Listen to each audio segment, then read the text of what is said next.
first ingredient you're going to want to add to your bowl is 2.5 cups of all-purpose flour.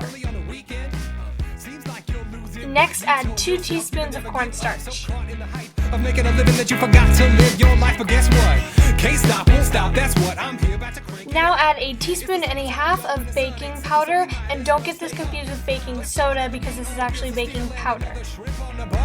I got a fresh sunburn and some mad appeal, but you know I came to start the party. And now just mix all of the dry ingredients together, and then you're going to want to set this bowl aside. And in a separate bowl, take a half of a cup of butter, which is 1 whole cube of butter, and a 1/4 cup of vegetable shortening.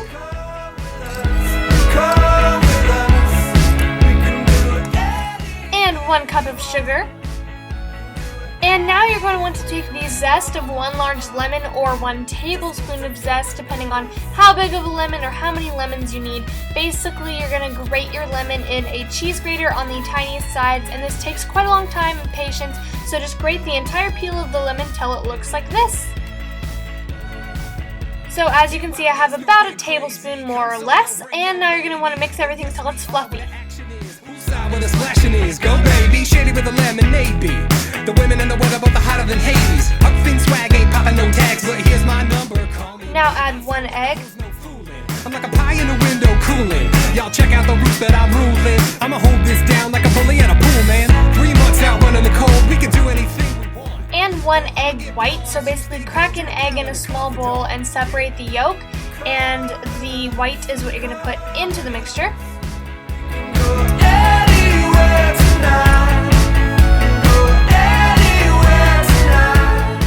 Now go ahead and add 1 teaspoon of vanilla extract and 1 teaspoon of lemon extract. And now mix all of this for about 4 minutes until it's super fluffy. Now we can go ahead and add our dry ingredients that we mixed in before, and we're just going to add it to the wet ingredients, and then we're going to mix everything together. You guys know the drill, and just mix it until it's nice and doughy. Come on, if you're down with the sound and you're one of the true believers, but if you want to play it cool, you can stand your ground, because we really don't need you. And now for the most important part, you have to test your dough, guys. You've got to do it. So once it tastes nice and good, you're going to want to put this in the fridge for 2 hours and just seal it up in some plastic wrap and pop that in the refrigerator for 2 whole hours. And that seems like a while, but you can clean up the kitchen and your dishes while you're waiting. And I usually wash these bowls by hand just because they're so big and they don't really fit in the dishwasher that well. So I'm going to wash them both, put one of them away, but I'm going to save one of them because we'll need it later for our frosting. And now I'm just going to watch some TV, kick back, and wait 2 hours. When 2 hours is up, take it out of the fridge and go ahead and start putting these cookies on your cookie sheets. And I don't put these in any shapes, I just kind of make a little snowball with my fingers like Play-Doh and plop them on the cookie sheets. And you're going to want to set your oven to 350 degrees and bake them for about 10 minutes. And I know my oven says 325, but that's because it's a convection bake oven, and that means it takes 25 degrees off of whatever you put. So I promise, just set it to 350 and you should be good. While your cookies are baking, you can start making the frosting. All you need is 1/3 of a cup of butter, a half a teaspoon of lemon extract, and 2.5 cups of powdered sugar. Your stare is so misleading. Now you can use the same lemon that we used before and just cut this into 4 pieces, and we're going to be squeezing the juice out of this.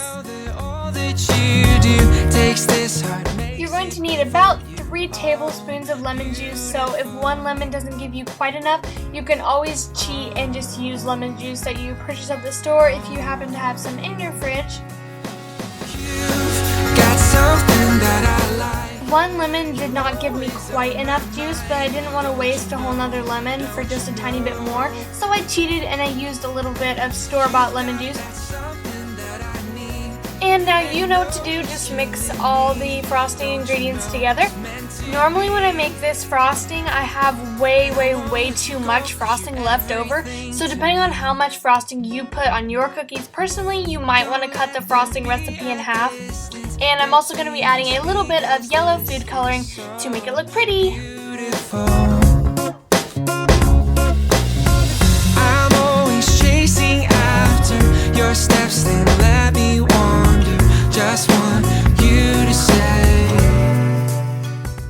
you've let your cookies cool for about 10 minutes, you are ready to frost them. You've got something that I like. Alright, so that is it for this cooking video. I hope you guys enjoyed it, and if you have any vlog channel requests, then let me know, and I'll see you guys later. Bye. Something